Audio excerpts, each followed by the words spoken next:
할렐루야. 하나님께는 영광, 우리들에게는 은혜가 넘치는 귀한 시간이 되기를 바랍니다. 2주 동안 잘 지내셨습니까? 전 어때 보이십니까? 멀쩡해 보이시죠? 네. 그런데 머리끝부터 발끝까지 성한 데가 없습니다. 진짜 순례의 길을 다녀와가지고 참 우리 같이 간 분들한테도 잘 표현은 안 했는데 튀르키예 쪽을 갔는데 뭐 또 땅을 파고 들어가서 있는 데들이 있었어요. 근데 이제 땅굴이니까 아무래도 이제 성도들이 피해 있느라고, 그러니까 아무래도 이렇게 넓게 못 파잖아요. 이렇게 넓은 데도 있지만 좀 좁은 데는 제가 평상시 좀 키가 큰 편인데 좁아가지고 막 이렇게 머리 안 부딪히려고 되게 조심을 했습니다. 다행히 앞머리는 안 부딪혔는데 가다가 이제 됐겠지 하고 탁 하면은 딱 뒤통수가 맞아가지고 아이고 조심해야지. 근데 또 하는데 또 부딪혔어요. 3번이나. 그래가지고 지금까지도 얼얼합니다.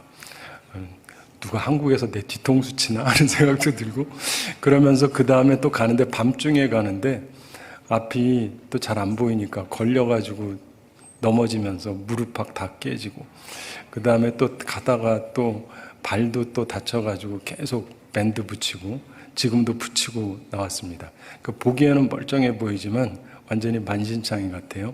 굉장히 힘들었는데 대신에 깊게 생각하는 부분들은 많이 있었습니다. 기도해 주셔서 큰 사고 없이 다 평안히 잘 다녀와서 감사를 드립니다. 우리 독립을 기념해서 한국에 독립기념관이 세워져 있지 않습니까? 근데 어떤 시골에서 올라오신 한 할머니가 독립기념관을 구경하다가 피곤해지셨대요. 그래가지고 그곳에 전시된 의자에 앉았습니다. 전시된 거는 건드리면 안 되잖아요. 전시된 의자에 앉으면 안 되니까 경비하는 분이 와서 말했습니다. 할머니, 이 의자는 김구 선생님 의자입니다. 예전에 돌아가신 유명한 분 있잖아요. 여기 앉으시면 안 돼요. 그랬더니 할머니가 그 말을 무시합니다. 피곤하니까. 그랬더니 경비원이 다시 한번 비켜달라 그랬습니다. 그랬더니 그 할머니가 벌컥 화를 내면서 그러더랍니다. 야, 이 양반아, 임자 오면 비켜주면 될 거 아니야? 오늘 임자가 없죠? 우리는 흔히 잎이 3개인 클로버를 이곳저곳에서 보게 됩니다. 근데 클로버 잎이 원래 3개죠. 성부, 성자, 성령을 상징한다 그러는데, 근데 4개 붙어 있으면 사실 그건 기형입니다. 그런데 그 네잎 클로버는 행운의 상징처럼 사람들이 알고 있죠. 저도 어렸을 때 네잎 클로버 찾았던 기억이 있는데, 근데 왜 네잎 클로버가 행운의 상징이 됐느냐? 그것은 유명한 프랑스 황제 나폴레옹하고 관련이 있습니다. 나폴레옹이 포병 장교 시절에 싸움터에서 치열하게 전쟁을 하고 있었답니다. 근데 우연히 발라리를 보니까 네잎 클로버가 보입니다. 이거 참 희한하다. 클로버는 3잎인데 이건 4잎이네. 이렇게 생각하면서 그걸 따려고 허리를 딱 굽히는 순간 갑자기 적군의 총알이 머리 위로 샥 날아갔답니다. 그야말로 아슬아슬하게 죽음의 고비를 넘긴 것이었습니다.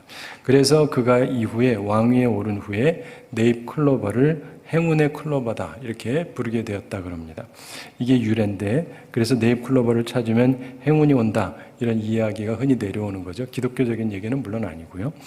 자, 많은 사람들이요 행운을 찾습니다. 그렇죠? 뭔가 희망적인 것을 기대합니다. 언제나 그렇습니다. 그런데 우리는 오늘날 현 시대를 보면, 그리고 교회를 보면 희망적이다 이런 생각보다는 좀 실망스럽다 이런 생각을 많이 합니다. 왜 그러냐? 3가지 우리가 공통적으로 느끼는 점이 있기 때문에 그렇습니다. 첫째가 뭐냐면 죄의 범람입니다. 인간 세계는 항상 죄가 있습니다. 근데 문제는 죄가 점점 많아지고 있다라고 하는 점입니다. 특별히 교인들 가운데에도 죄가 없을 수는 없지만 문제는 죄가 너무 증가하고 있다는 것입니다. 교회가 이래서야 되겠느냐 하는 우려의 소리가 이곳저곳에서 들려옵니다. 한국, 미국, 유럽 어디를 가든지 이런 우려의 소리가 많이 들립니다. 덮으려고 해도 너무 많기 때문에 덮는 것도 한계에 부딪히게 됩니다. 게다가 정말 큰 문제는 죄인들이 죄에 대한 자각을 상실했다는 거예요. 죄라고 느끼지도 않습니다. 그야말로 화인 맞은 사람들이 늘어나고 있습니다. 도대체 죄를 짓고도 뻔뻔한 사람들, 악을 행하고도 그야말로 의인인 것처럼 행동하는 사람들이 자꾸 늘어납니다. 우리는 이런 것을 보면서 절망감을 느끼게 됩니다. 이번에 저희가 갔던 그리스 같은 경우도 기독교의 한 분파인 그리스 정교에 해당하는 사람들인데 이 사람들이 거의 한 98% 정도가 믿는다고 합니다. 소위 기독교 국가라고 말할 수 있는데 거기 요즘 제일 큰 정치적인 쟁점이 뭐냐면 동성 결혼법 이거 통과시키려고 벌써 2번 부결됐는데 3번째 또 시도를 하려고 그러는데요. 아니, 기독교인들이 대다수인 나라에서 동성 연애가 아니라 동성 결혼법을 통과시키려고 하고 있다. 이건 죄가 범람한 게 맞지 않습니까? 유럽의 많은 나라들이 그렇고 미국도 영향을 받고 있고. 자, 어떤 학생이요 어두운 골목길에 들어섰습니다. 근데 한 험상궂게 생긴 사람이 나타나더랍니다. 조금 겁을 먹었는데 의외의 질문을 하더랍니다. 혹시 이 근처에서 경찰 못 보셨어요? 그러더랍니다. 그래서 경찰을 찾는 걸 보니까 이 사람은 괜찮은 사람인가 보다 이렇게 생각을 하고 마음을 놓고 말했습니다. 아니요, 못 봤는데요. 그랬더니 그 사람이 갑자기 그러더랍니다. 잘 됐군. 돈 가진 거 다 내놔! 네, 세상이 죄악이 자꾸 범람하고 있습니다. 그래서 우리가 희망을 찾고 잃게 되는 거죠. 2번째 이유가 있는데 헌신의 결여입니다. 사람들은 대체로 이기적인 면이 언제나 있죠. 근데 문제는 헌신하는 사람이 점점 줄어들고 그리고 문제는 하나님을 위해서 헌신하는 사람들이 너무 급격하게 줄고 있다라고 하는 것입니다. 저는 과연 다음 세대 교회가 얼마나 남을까 이런 생각을 하게 되는데 여러분의 생각하고 저하고는 조금 생각이 다릅니다. 이유는 이런 거예요. 다음 세대 다들 걱정하죠. 다음 세대 그러는데 그리고 지도자도 구하기도 하고 근데 문제는 자기의 귀한 자식을 바쳐서 전도사로 목사로 삼으려고 하는 사람 요즘 찾기가 굉장히 어렵습니다. 옛날에는 안 그랬거든요. 다들 자기 자식은 의사, 변호사 이런 걸로 키우려고만 합니다. 교회 잘 다니는 사람도 거의 다 그래요. 기왕이면 잘 먹고 잘 사는 직업을 갖게 하려고 합니다. 사실이 그렇지 않아요? 그러면서 다음 세대 걱정을 해요. 근데 문제는 모두 다 그러니까 다음 세대 목회자 되겠다는 괜찮은 사람이 별로 없습니다. 게다가 청소년이나 어린아이를 둔 부모들도 또 얼마나 까다롭게 구는지 몰라요. 자기 자녀를 맡을 전도사님이나 목사님은 이래야 되고 저래야 되고 그러면서 아주 입맛이 까다롭습니다. 많은 다음 세대 교육자들이 정말 아주 뛰어난 사람이 아니면 얼마 못 있다가 교회를 떠나게 돼요. 배척당하기 때문에. 그러니까 헌신을 했었던 소수의 다음 세대 목회자들이 설 자리가 없습니다. 더 큰 문제는 그들이 당하는 처지 그리고 비참한 현실을 보면서 최근 각 신학교에 지원하는 사람의 수가 아주 현격적으로 줄어들고 있다는 사실입니다. 왜요? 내 자식은 절대로 목사는 안 만들 거면서 또 따지기는 또 너무 따지거든요. 우리 자녀들의 미래는 매우 어둡습니다. 왜요? 요즘 사람들은 다들 너무나 이기적이고 헌신이 결여되었기 때문입니다. 작년에 한국의 장로교, 감리교, 침례교, 순복음 수많은 교단들이 있는데 우리 장로교 통합 측에서도 신학교가 많거든요. 근데 광나루에 있는 장신 하나만 빼놓고 전부 미달이었어요. 모든 교파, 모든 신학교가 전부 미달이었어요. 이게 한국교의 현실이에요. 헌신이 완전히 결여가 되어 있습니다. 그러니까 문제죠. 3번째 문제가 있습니다. 우리 모두 느끼는 문제점은 정말 좋은 하나님의 사람이 적다는 점입니다. 이건 지도자를 포함해서 모두를 말하는 것입니다. 우리는 실제로 정말 훌륭한 사람, 정말 좋은 하나님의 사람들을 그리 많이 보지 못합니다. 요즘에. 물론 사람이 없는 것은 아닙니다. 교인도 많고 일꾼이 없는 것도 아니고 지도자가 없는 것도 아닙니다. 단지 좋은 사람, 좋은 하나님의 사람들이 너무 적다는 거예요. 옛날엔 안 그랬거든요. 바로 이런 현실이 우리를 슬프게 하는 것이고 미래의 희망을 갖기 어렵게 만드는 것입니다. 이러한 절망적인 현실에서 우리가 희망을 가지려면 어떻게 해야 되느냐? 하나님을 만나는 사람들이 늘어나야 됩니다. 하나님을 진정으로 만나는 사람들. 이사야가 하나님을 만납니다. 그러면서 내가 여기 있나이다. 나를 보내소서. 이런 결단을 했던 것처럼 우리도 하나님을 만나야 하는 것입니다. 오늘 본문에는 이사야가 하나님을 만나는 장면이 나옵니다.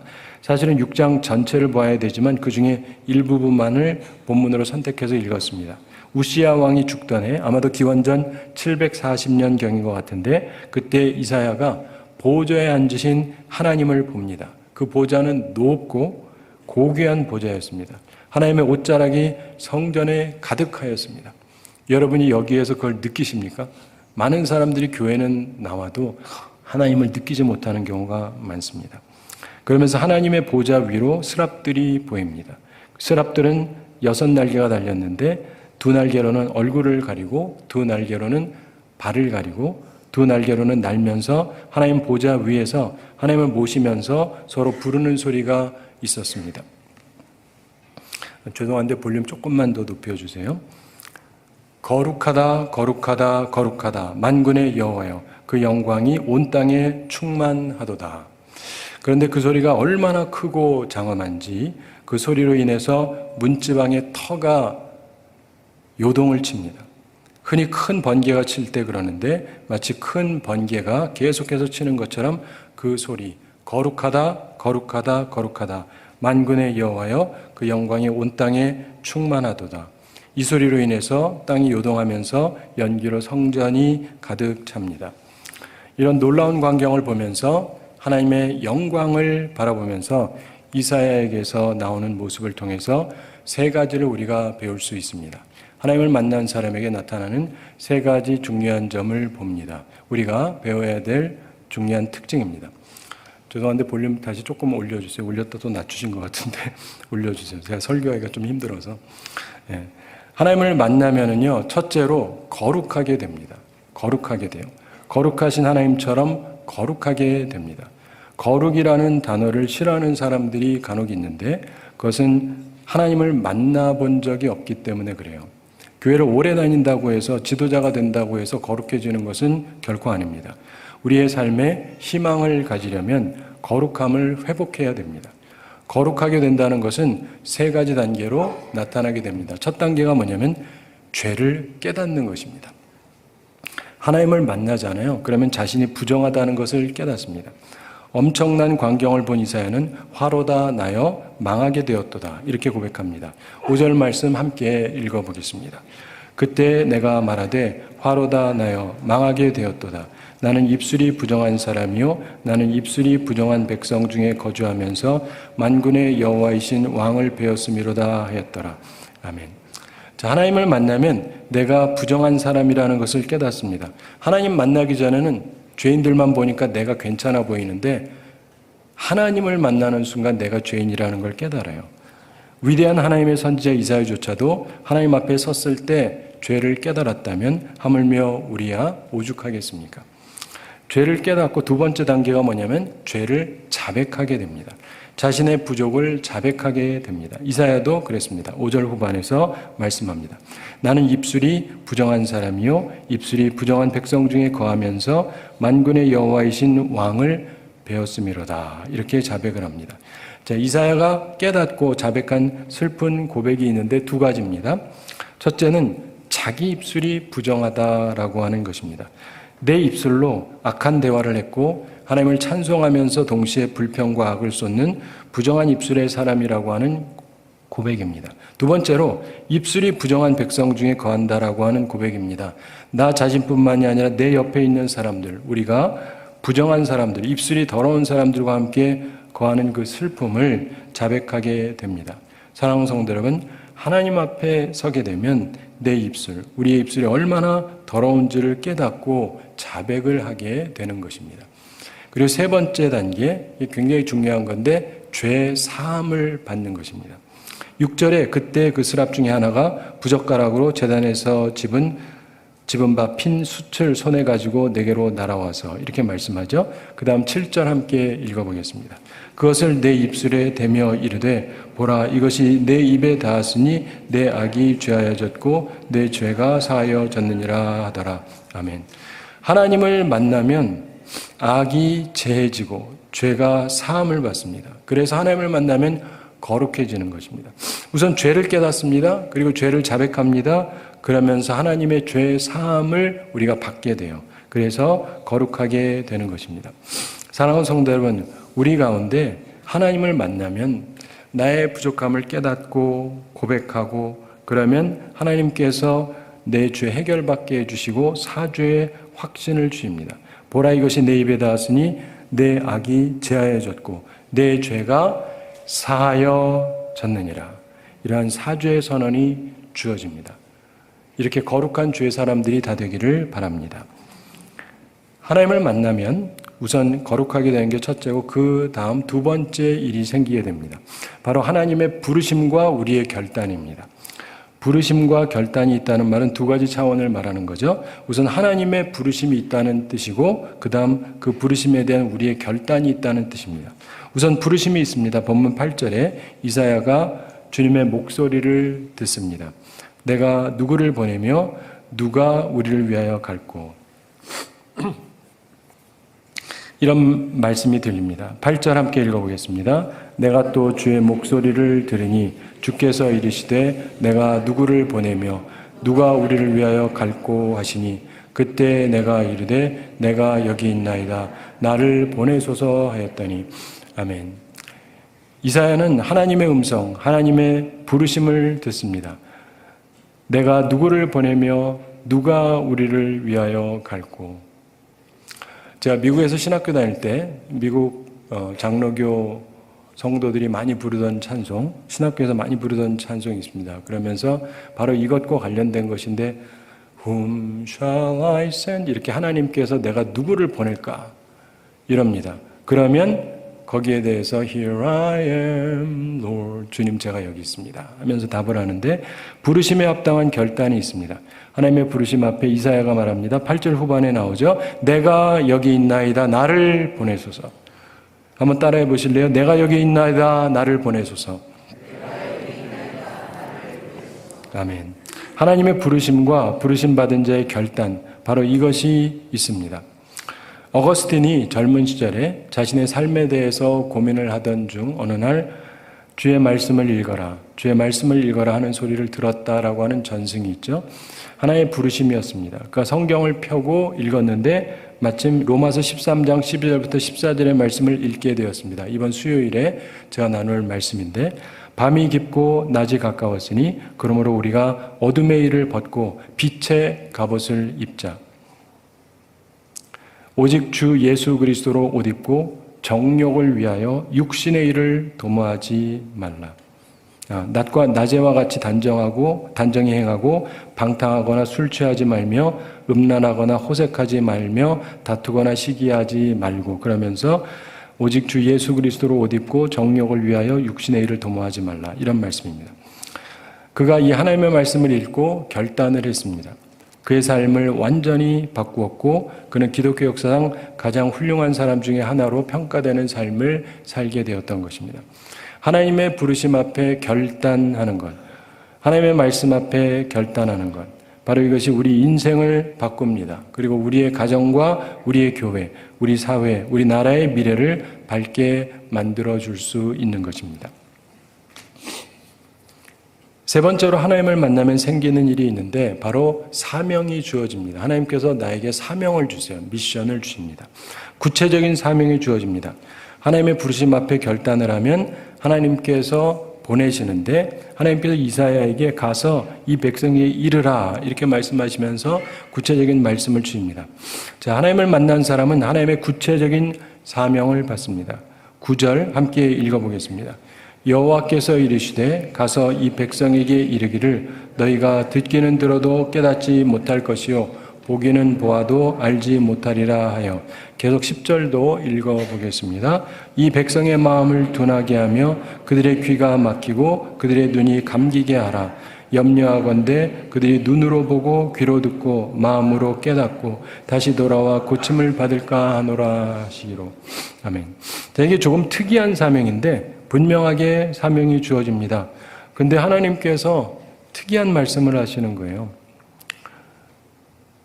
들어도 듣지 못하고 깨닫지 못하고 봐도 알지 못할 것이다.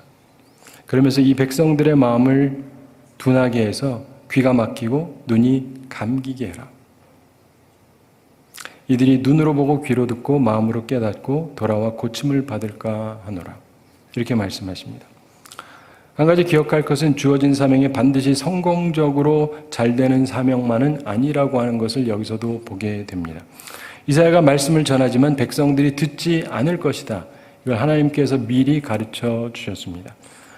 물론 6장 마지막에 가서 보면 하나님께서 거룩한 씨가 그루터기가 되어서 희망으로 남을 것을 가르쳐 주십니다. 그러나 당장에는 좋지 못한 일이 일어납니다. 사명은 반드시 세상적인 성공을 보장하는 것이 결코 아닙니다. 그것을 이해하셔야 돼요. 우리가 하는 사역, 목회의 목표 혹은 전도의 목표는 그래서 성공이 아닙니다. 중요한 것은 사명에 충성했느냐, 이게 관건입니다. 여러분, 튀르키예를 우리가 이번에도 갔다 왔는데 소아시아라고 부르기도 하죠. 여기가 사도 바울이 노력을 많이 했습니다. 1차, 2차의 일부 그리고 3차 선교행의 상당 부분을 노력을 했는데 바나바도 노력을 했고, 여러분 잘 아시는 사도 요한도 반모섬에 가기도 하고 거기서 환상 중에 7교회를 향한 말씀을 주잖아요. 그 7교회가 전부 이 튀르키예에 있는 지역입니다. 지금 가서 보면요, 7교회 다 무너졌습니다. 다 무너졌어요. 그리고 튀르키예는 거의 다 이슬람화 돼 있어요. 그러니까 사역을 많이 했다고 해서, 수많은 훌륭한 사람들이 했다고 해서 거기가 좋은 결과로 끝까지 남느냐? 결코 그렇지 않다는 것을 우리가 역사를 통해서 분명하게 보게 됩니다. 근데 하나님께서 사도 바울이 2차 선교행을 떠났을 때 드로아에서, 드로아 전에 좀 일이 안 되게 하시다가 드로아에서 환상을 보게 하십니다. 그래서 마게도니아 사람이 와서 이리로 건너와서 우리를 도우라. 이 이야기를 듣고 하나님의 말씀으로 알고 성령의 인도하심으로 알고 건너갑니다. 바다를 건너가요. 그래서 그전에는 소아시아 지역에서다가 드디어 유럽으로 건너가게 되는 거예요. 자기들이 원해서가 아니고 할 마음도 없었지만 성령의 인도하심을 따라서 가게 됩니다. 제가 지난 주일날 드로아에서 야외에서 33인과 예배를 드렸는데 거기 있다 여기 오니까 얼마나 좋은지 몰라요. 무슨 말인지 잘 모르실 거예요. 그때 있었던 분은 무슨 말인지 알 거예요. 이렇게 준비된 곳에서 예배를 드린다는 게 얼마나 평안하고 좋은지 모릅니다. 그런데 그 말씀을 듣고 가면서 그리스 지역이 완전 복음화가 돼요. 그리고 로마 지역도 그렇죠. 그러면서 그 이후에 북유럽으로 올라가게 되죠. 그래서 전부 복음화가 됩니다. 종교개혁도 일어나고, 그러면서 이후에 미국으로 가고 한국까지 오고, 이런 걸 보면서 우리가 보게 되는 것은 내가 노력하고 아끼고 열심히 했다고 남는 게 아니에요. 성령의 인도하심 따라 성령의 뜻을 따라서 모든 것들이 이루어지게 되는 것입니다. 그러므로 나는 내 사명을 감당해야 돼. 한 가지만 덧붙여 얘기하면, 이번에도 내가 다시금 깨달았지만은 그 안디옥이라는 것을 파송해서 그 또 다른 이름의 안디옥이 있거든요. BCD의 안디옥. 거기에서 가서 복음을 전하는데 이 사람들이 싫어해요. 그래서 사도 바울이 떠나는데 또 쫓아와가지고 때려 죽이려고 그러고, 돌 맞아서 죽었는 줄 알고 놓고 갔는데 나중에 이제 살아나죠. 근데 사도 바울이 다시금 거기를 들어가면 어떻게 됐겠어요? 맞아 죽었겠죠. 만약 그랬으면은 그걸로 끝이에요. 성경 하나도 기록이 안 됩니다. 사도 바울의 그 다음 일도 없고, 뭐 유럽을 향한 선교 없어요. 로마를 향한 거 아무것도 없습니다. 그러므로 우리가 기억해야 돼. 내가 시작했으니까 내가 여기서 끝장을 보겠다. 그러다 그냥 끝장나고 끝이에요. 하나님의 인도하심을 따라서 환경을 통해서 깨달음을 얻고 계속 전진해야 돼요. 하나님이 가라시는 대로 가고 하나님이 하라는 일을 해야 돼요. 내가 열심히 했다고 남는 게 아니고, 내가 사랑했다고 남는 게 아니고, 하나님이 하라시는 대로 한 것만이 이후에 다 남는 거예요. 그걸 항상 기억하시기 바랍니다. 하나님을 이렇게 만난 사람들, 하나님의 일을 감당할 때 세상이 온전해지고 하나님의 뜻이 이루어지는 것입니다. 우선 우리가 하나님 앞에서 죄 씻음 받고 거룩해지고, 하나님의 부르심에 내가 여기 있나이다, 나를 보내소서, 이래야 되는 것이죠. 사도 바울도 그랬죠. 자신의 죄를 깨닫고 회개하고 부르심을 따라서 움직입니다. 사도 바울이 그 모든 일을 했던 이유는 뭘까요? 많은 사람들이 사명이 있었다 그러는데 이건 너무 초짜적인 얘기고, 우리 모두 사명감이 있어요. 근데 아무도 그렇게 못합니다. 그가 했던 이유가 뭐예요? 딱 하나. 빚진 자라는 생각이에요. 내가 빚을 졌다. 저도 이번에 가면서 가자마자 돌아오고 싶다. 힘들면. 무슨 말인지 아세요? 근데 사람이 힘들면 전진할 마음이 없는데, 내가 빚진 자다. 주님 앞에. 그러니까 끝까지 간 거예요. 끝까지 간 거예요. 여러분들이 빚진 자 의식을 가져야 돼요. 이걸 우리는 은혜를 깨달았다 그래요. 값없이 나한테 주신 게 있다. 이걸 깨달은 사람들이 주의를 끝까지 하는 거지. 교회 다니다 보니까 이래가지고는 아무도 전진을 못해요. 빚진 자 의식을 꼭 가지시게 되기를 바랍니다. 그래서 하나님께 쓰임받고 주어진 사명을 잘 감당해서 우리와 우리 후손들의 미래의 희망을 만들어가는 주의 사람들이 다 되기를 바랍니다. 제가 한 가지 이야기 말씀드리면서 오늘 말씀을 마치겠습니다.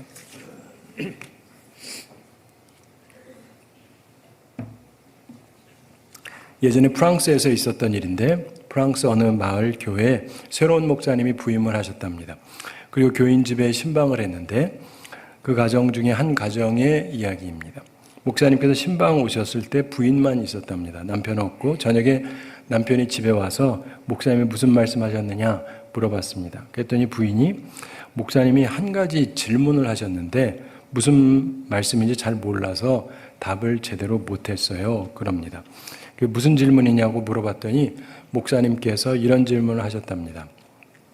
이 가정에 예수 그리스도께서 함께 하십니까? 이런 질문을 했대요.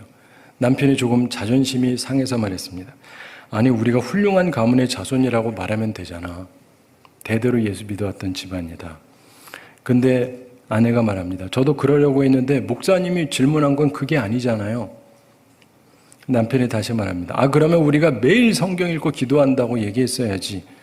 그랬더니 아내가 말합니다. 물론 우리가 기도도 하고 성경도 보지만 목사님이 질문한 건 그게 아니잖아요. 이 가정에 예수 그리스도께서 함께 하시냐고 질문을 하신 거죠. 그랬더니 남편이 좀 초조함을 느끼면서 말합니다. 그럼 우리가 한 번도 빠지지 않고 교회에 항상 출석 잘한다고 얘기하지 그래서. 그때 아내가 다시 말합니다. 그것도 목사님이 물으신 게 아니잖아요. 우리 집안이 잘 믿던 집안이고 교회도 잘 출석하고 집에서 기도도 하고 성경도 보지만 그 얘기가 아니고 목사님이 물으신 것은 단지 예수 그리스도께서 이 집에 거하시느냐, 이것만 물으셨는데요. 이 자리에서 이 말씀을 통해서 여러분 스스로 한번 곰곰이 생각해 보시기 바랍니다. 한 주를 지나면서도 곰곰이 잘 생각을 해보세요. 이 부분은 그 질문을 기분 나쁘게 여기지 않았고 우습게 넘기지도 않았습니다. 그리고 여러 날 동안 그 목사님의 물음의 의미가 무엇일까 고민해 봤습니다. 사실 생각해 보니까 그렇다고 말하기가 곤란하니까 사실은 고민했던 거죠. 교회도 다니고 기도도 하고 그러긴 하는데 주님이 자기 집에 거하고 계시다는 생각은 전혀 안 드니까. 근데 그 고민 과정을 통해서 이 가정에 조금씩 변화가 생기기 시작했습니다. 예수님에 대한 갈망이 생기기 시작하고 오늘 이곳에 함께 하시는 예수 그리스도를 생각하기를 시작을 했습니다. 그러면서 감사한 것은 이 일을 통해서 예수 그리스도께서 그 가정에 진정으로 거하시게 되었다는 것입니다. 사랑하는 성도 여러분, 우리가 교회에 옵니다. 예배드리러 옵니다. 예배는 뭐 하는 건가요? 예배는요, 하나님을 만나는 것입니다. 근데 교회를 수십 년 다니고 교회 직분자인데 하나님 한 번도 못 만났다는 사람이 무진장 많아요. 하나님 만나러 와서 수십 년을 있으면서 수십 년의 말씀을 듣고 기도하고 찬양하면서 하나님을 한 번도 못 만났다. 이건 비극 중에 비극 아닙니까? 스스로에게 하나님을 향한 갈망과 인식이 없어서 그래요. 바라기는 주님을 꼭 만나시게 되기 바랍니다. 그리고 충만한 은혜의 자리에 들어가는 여러분들이 다 되시기를 바랍니다. 특별히 거룩한 삶으로 주님의 동행하심을 받고 주님의 부르심 앞에 내가 여기 있나이다, 나를 보내소서, 이렇게 순종하는 우리가 되기를 바랍니다. 오늘날에도 느끼는 것은 선교지도 그렇고 바깥도 그렇고 이단들은 열심히 전도하는데 제대로 믿는다는 사람들은 곳곳에서 전도를 통하지를 않아요. 그래서 죄악이 범람하는 이 세상에서 우리는 이제 거룩함을 지키고 이기적인 삶이 아니라 헌신적인 삶을 살며 무엇보다도 하나님의 좋은 자녀로 이 세상의 소금과 빛의 사명을 감당하고 복음을 전파하는 사람들이 되기를 바랍니다. 그래서 하나님을 기쁘시게 하고 이 시대를 바꾸고 미래를 소망 있게 만드는 우리 모두가 되기를 우리 주님의 이름으로 축원합니다. 함께 기도하겠습니다. 사랑의 하나님 아버지, 우리를 사랑하시고 오늘도 저희에게 귀한 말씀 주심을 감사드립니다. 주의 말씀을 기억하며 저희들이 온전히 살아가게 하여 주시옵소서. 이사야를 하나님께서 부르시고 내가 누구를 보낼까? 그때 내가 여기 있나이다 나를 보내소서 했던 이사야처럼 우리도 하나님의 부르심을 듣고 하나님의 부르심 앞에 응답하는 주의 사람들이 되게 하여 주시옵소서. 그래서 주님께 쓰임받는 주의 사람들이 되게 해주시고, 그래서 이 사회와 우리가 사는 미래에 아름다운 소망을 만들고 희망 있는 세상을 만들어가는 우리 모두가 되게 하여 주시옵소서. 감사드리며 예수님의 이름으로 기도드리옵나이다. 아멘.